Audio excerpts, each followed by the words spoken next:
Well, good afternoon, everybody, representative of different institutions, enterprises, groups, associations, ladies and gentlemen, and above all the talented teams that we've seen. It's a great pleasure for me to be here. I just arrived actually 1 month ago, so I'm kind of very new in your country, and I'm very glad to be participating in an event where we acknowledge the contribution of amazingly talented teams. And when you are surrounded, when you are not anymore a team, and maybe not as talented as they are, you really wish that talent and youth could be like a big disease that can be contagious. And we all hope that we will be contaminated with that talent. I really believe that the youth are important for development. They are not spectators. We just see that today. They are actors of development. They bring into development amazing characteristics that are unique to teens. First of all, they are very imaginative, very creative, they are very bold. And we can see today what they did and what they do. They also have that energy that we wish we all keep. That energy that gives you the strength to dare beyond even your wildest dreams. So that's very important to know that actually youth are the real actors of development. We need them and we have to acknowledge them as such. Now, we are living in a world that has never been so young. Actually, when we look at the statistics worldwide, there has never been, in the whole history of the world that we have documented, so many young people. Nowadays, the youth represents 1/4 of the world population. It has never been like this before. So, the world is young. The world has that opportunity that is unique. And actually, the world offers for this youth really huge opportunities with the globalization, with the technology, but it also gives them a lot of challenges. Because today's world is also a difficult one to be in when you are a young person. A big part of the youth are unemployed, or they can't even study. This is that double constraint that we know nowadays, where you can't study and you can't work.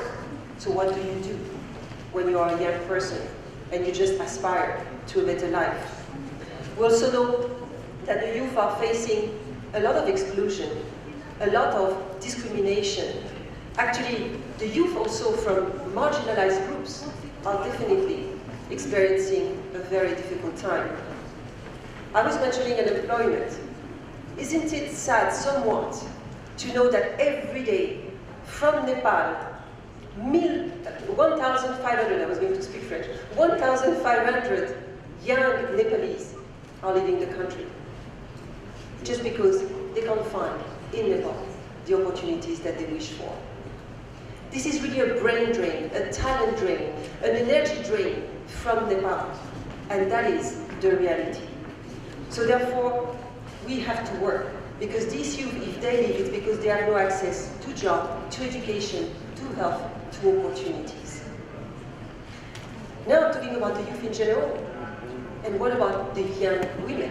Because within that group of young people, the young women are actually facing the same problems in addition to gender-based violence and discrimination because they are girls, discrimination because they are women. And that makes life of young girls and women very difficult in Nepal, but also all over the world. So therefore we know that it is only investing in quality education, in giving job opportunity, in offering these young people something that will give them the possibility to build their future in Nepal and not outside of Nepal. And we have so much talent.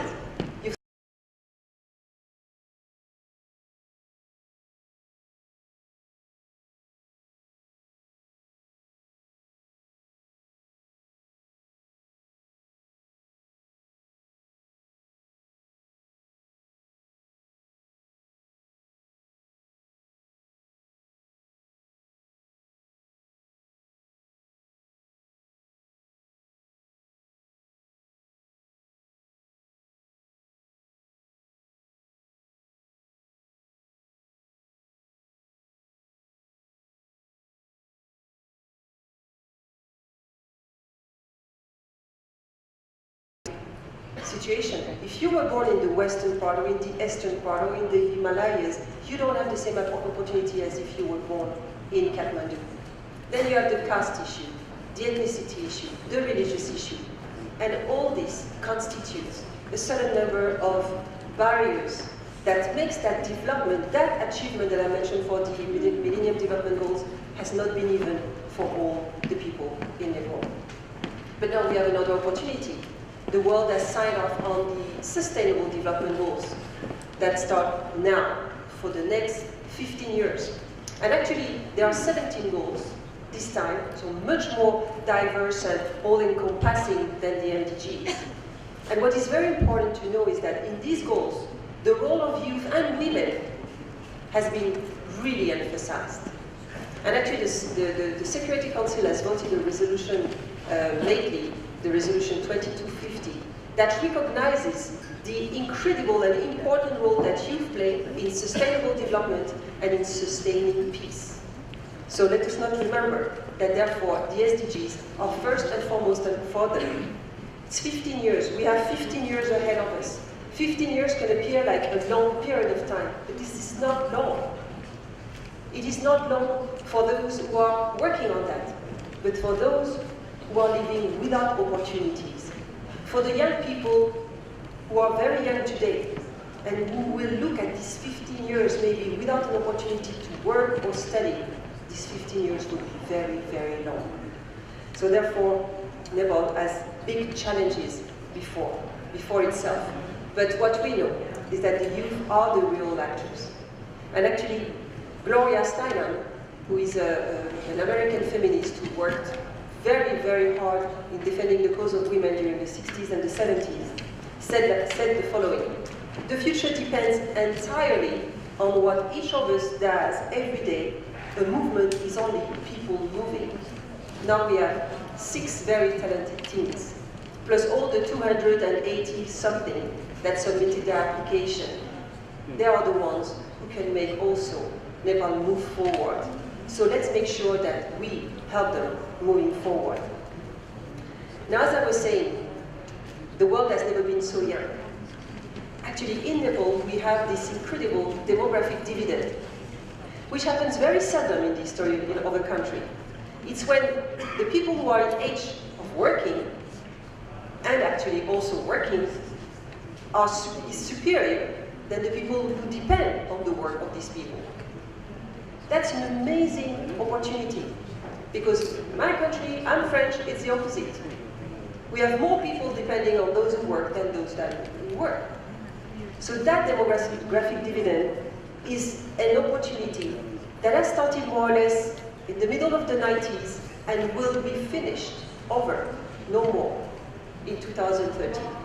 So Nepal has a unique opportunity now to invest in its youth, to do all efforts to give them access to services, education, job employment, because the future of Nepal in 15 years, and let's remember again that 15 years go very fast, will depend on what is being done, what is done now. But I've been insisting on job, on health, on education. There is one also important element that we should not forget when we talk about youth. It's their participation in the decisions that affect their lives. Youth have to participate in the political life and in all aspects of the policy-making and decision-making process. And their participation depends on the less young to engage with them, to make sure that they have that space. So let's make sure that in Nepal, this is happening. And let's not forget, and we had an example today with one of this very talented team, is that the youth have a role, a great role to play also in resilience. And during the last earthquake that affected Nepal a year ago, we have seen an example today and many more that are unknown of how the youth have contributed to this effort of assisting and then later on rebuilding Nepal. As a UNDP representative and as a UN coordinator, I can just assure you that we have placed the youth at the center of what we do. So we will continue to support all efforts that the government, that the society of Nepal want to do in order to promote the youth. And I really hope that with that, we will have many more events like that of today, where we will acknowledge, we will celebrate, and we will congratulate talented teens, talented young person, because that's with them that you're going to build the greater Nepal for tomorrow. Thank you very much.